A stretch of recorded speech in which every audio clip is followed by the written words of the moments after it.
ঘাটতি হবে। কিসে ঘাটতি হবে? ফরজে। আল্লাহ পাক বলবেন উনজুরু হাল্লি আব্দি মিন তাতাওয়ু, ও ফেরেশতারা দেখো তো আমার বান্দা নফল করছে কিনা। ফরজে যেহেতু তার ঘাটতি, দেখো তো আমার বান্দার কোনো নফল ইবাদত আছে কিনা। ফেরেশতারা বলবে আছে।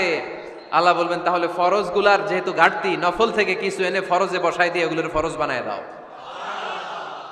এজন্য নফল ইবাদতের দরকার আছে না নাই? ফরজ তো করাই লাগবে, এটা কম্পালসারি, এটার মাফ নাই, এটা অব্লিগেটরি। নফল করে আল্লাহর কাছে যাওয়া যায়, নফল হচ্ছে ওভার টাইম। নফল ইবাদত কেমন? আওয়াজ করে বলেন। তাহলে কোরআনের আলোকে আমরা জানলাম যে আল্লাহর কাছে যেতে হলে কি করতে হয়? সেজদা দিতে হয়। আর সুন্নাহর আলোকে আমরা জানলাম আল্লাহর কাছে যেতে হলে কি করার মাধ্যমে কাছে যেতে হয়? আওয়াজ করে বলেন। নফল ইবাদত করতে রাজি আছেন সবাই? সবচাইতে শ্রেষ্ঠ নফল ইবাদত হচ্ছে কোরআনের তেলাওয়াত।